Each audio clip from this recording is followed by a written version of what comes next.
بیٹا حماد اسے بھیجا استاذ کے پاس پڑھنے کے لیے. استاذ نے بیٹے کو سورہ فاتحہ یاد کرا دیا.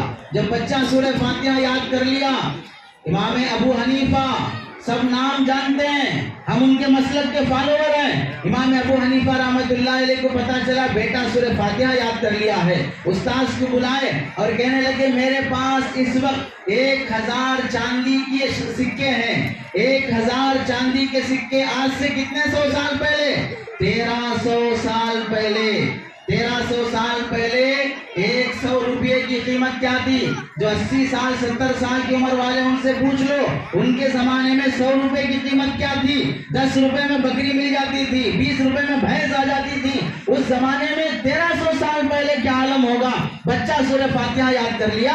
امام ابو حنیفہ رحمۃ اللہ علیہ استاذ کے پاس جا کر 1000 چاندی کے سکے ہدیہ دیتے ہیں اور شکریہ ادا کرتے ہیں، آپ کا شکریہ کہ میرے بچے کو آپ نے سورہ فاتحہ یاد کرا دیا ہے.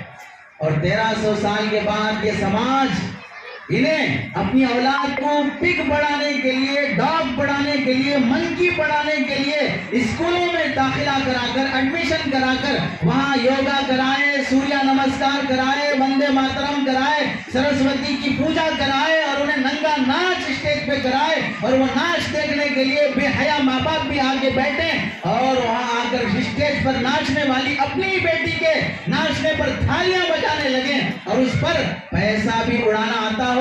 اس سے بے حیا سماج اور کون ہو سکتا ہے؟ اور آج مکاتب میں یہ قرآن پڑھانے والے، حدیث پڑھانے والے، اپنے بچوں کی ذہنیت کے لیے عقیدہ درست کرنے والے ان علماء پر، ان مکاتب پر مال اور فیس پیسہ خرچ کرتے ہوئے جان نکل جاتی ہے اور دماغ میں رہتا ہے کہ قرآن پڑھانے کے لیے پیسہ لینا، فلم دیکھنے کے لیے پیسہ نہیں دیتے، جوڑا جہیز کے لیے پیسہ نہیں دیتے، رشتے تلاش کرنے والے کے لیے مشاہدہ کو پیسہ نہیں دیتے، حج کو جانے کے لیے ٹریولز والوں کو پیسہ نہیں دیتے، مسجد بنانے والے کے لیے کانٹریکٹر کو پیسہ نہیں دیتے، گھر بنانے کے لیے میستری کو پیسہ نہیں دیتے. کہاں پر پیسہ نہیں دیتے ہو؟ بس اسٹینڈ پہ اترنے کے بعد اگر تمہیں واش روم کو بھی جانا ہو 5 روپے دو، پھر اس کے بعد جاؤ، ورنہ یہیں پیشاب کر لو.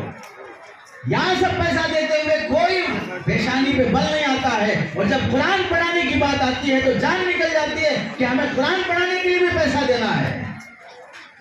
حرام میں بھائی بھائی لڑ لو زمین کے لیے، کورٹ کچہری کے لیے گھومتے رہو اور ناجائز اور حرام خور وکیلوں کو لاکھوں روپے فیس دیتے رہو. وکیل کی فیس دینے کے لیے پیسہ ہے، ڈاکٹر کی فیس دینے کے لیے پیسہ ہے، مکتب کی فیس دینے کے لیے پیسہ نہیں ہے. مسلمانوں، اگر ہمارے مکاتب محفوظ نہیں، ہمارے بچے اور بچیاں محفوظ نہیں، آج ان بچیوں کی تعلیم و تربیت کے لیے کون نظام کر رہا ہے؟ کون فکر کر رہا ہے؟ ماں باپ اپنے بچوں کو موبائل دلا دیتے ہیں. سن لو، جو ماں باپ اپنے بچوں کو اور بیٹیوں کو، میری مائیں اور بہنیں کان کھول کر سنیں، اگر اپنی بیٹی کو شادی سے پہلے کوئی ماں اسے اینڈرائڈ موبائل دلاتی ہے اور اسے آزاد یوز کرنے کی چھوٹ دے دیتی ہے اور اس کا اپنا پاسورڈ ہے اور اس کا اپنا لاک ہے اور وہ ماں باپ کو اور بھائی کو اپنا لاک دکھا نہیں سکتی، اپنا فون نہیں دکھائے گی، اس کے ای میل میں کیا ہے، اس کے انسٹاگرام میں کیا ہے، اس کے واٹس ایپ میں کیا ہے، کس سے چیٹنگ ہو رہی ہے، کس سے باتیں ہو رہی ہیں، اگر ماں سے چھپا رہی ہے، بھائی سے چھپا رہی ہے، باپ سے چھپا رہی ہے، تو پھر سن لو، اس لڑکی کے بے حیا ہونے میں ماں باپ بھی برابر کے داخل ہیں. گھر کی چار دیواری میں ہوتے ہوئے اینڈرائڈ موبائل دلا کر اپنی بچیوں کو بے حیا ہونے پر راضی ہو رہے ہیں. نگرانی نہیں کرتے. پہلے زمانے میں لڑکی کا رشتہ کرنے کے لیے کوئی آتا، لڑکی اچھی ہے یا خراب عادت کی ہے معلوم کرنے کے لیے کسی گھر والوں کے پاس آ کے پوچھتا، یہ گھر والوں کی بچی کیسے مزاج کی ہے، کیسے عادت اخلاق کی ہے. تو اس زمانے میں کہا جاتا تھا اچھی لڑکی ہے تو بولتے تھے اچھی لڑکی ہے، کبھی دہلیز پر کھڑی ہوئی ہم نے نہیں دیکھا، دہلیز پر کھڑی ہم نے نہیں دیکھا، بالکنی میں کھڑی ہم نے نہیں دیکھا. کیا مطلب ہوتا؟ دہلیز پر نہیں آئی تو مطلب یہ ہے کہ گھر میں رہتی ہے، پردے والی ہے، عزت والی ہے. بے عزت لڑکیاں دہلیز پر کھڑی ہو کر تانگ جھانگ کرتی رہتی ہیں، لیکن یہ لڑکی عزت والی ہے، کبھی دہلیز پر نہیں کھڑی ہوئی.